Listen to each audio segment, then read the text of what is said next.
What is up, my YouTube friends? Layout update. This is number 3. So, let's see. Get some stuff off here. Got all my cork down. Have my transitions. This is cork, and I transition down for my yards. I'm going to do my yards right on the foam, okay? Well, I say yards, I mean sidings. So my industry sidings. Here I have a switch that goes here, and today I went to Yankee Dabbler again. Wednesday I went to Yankee Dabbler. So I'll have a switch coming here, and I'll have 2 tracks coming here. My lumber facility is going to be in here and in here somewhere. So I want a little wide track, and one will be longer and one will be short, so that I can have enough room on each side of my center beams to unload cars, because you have to unload them, you know, take one from one side, one from another side. That's just how it works. So when I was there at Yankee Dabbler, I picked up another switch. This was my last switch that I need, and I picked up this hex frog juicer. This will juice 6 of my turnouts. So that will make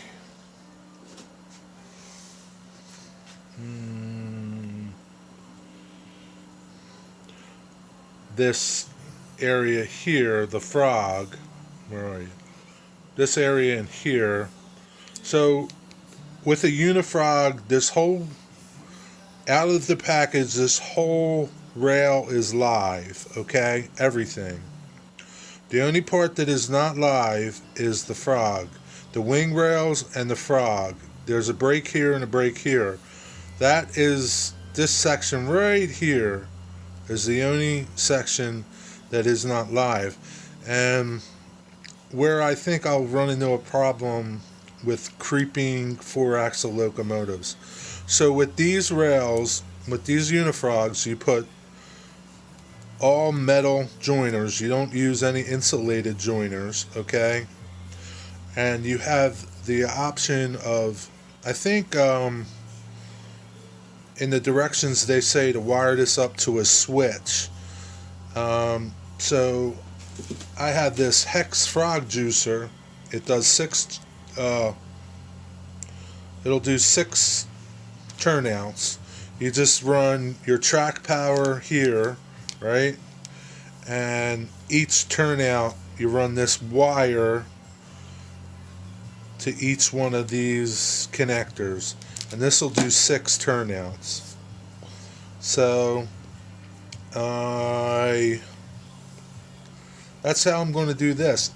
It does it automatically. You don't have to worry about switching. It switch polarities depending on the way the trains are going. So that's cool. So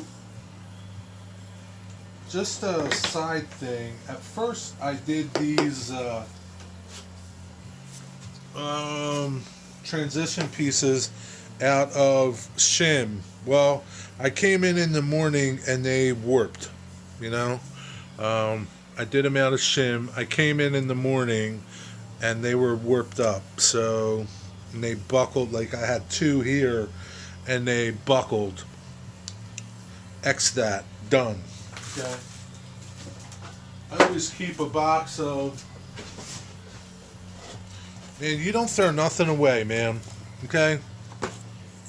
I keep a box of just all my little cutoffs, like little dorky cutoffs like this. You might use sometimes. So I went through my little box, found some 1/8" bolted. This is all bolted birch plywood scraps. You don't throw this stuff away, man. You don't throw that away. It's good stuff. Look at that stuff. It's still flat. So I found some of this, cut it up, did a little bevel to it, and put it in. And I painted it just to keep it equal. Secondly, I made these little gauges that are going to space my track. See here? I took a set of calipers from my measurements from my full-size plan to get my spacing. Made this little jig, and this hooks on and hooks in, and it's going to get my spacing so that I get clearance. I did a test with my biggest cars. I have plenty of clearance. They just look hokey because of my radius. It's a tight radius. So big like center beams, they don't look prototypical, but that's okay. That's how it is. What are you going to do? So I have my track laid down. Well, it's just not permanent. It's just I'm putting it down and I'm filling in. I got my piece here to fill in. I'll make another piece for here, make a piece for here, and so on and so forth. Making good time, man. It's going good. So here's the thing. I was using this stuff. I don't know why, but for like when I glued these down 2 separate days, the cork, it was fine. But yesterday I did some small pieces and they weren't drying. So I don't know if it's the weather. It's so cold in here. But it's no colder than it was the other day. But I've done with that. This stuff, I use this in the shop, okay? Just a quick tip, it's called Type Bond Quick and Thick. You can get it at Lowe's. It bonds to multiple surfaces. It dries in like 15 minutes. Even it is like 65 in here right now. And I put these down, glued down some cork with it, and 25 minutes later they're dry. They're not coming up. Lowe's, $3.99. This is awesome. I use it in the shop all the time. It doesn't run. I use it for like miters and moldings. I put together cabinets with it. I like it because it doesn't run. It dries clear, and it just sets up fast. Like if you're gluing up a big project in the middle of summer, not a good glue. It's going to set up too fast.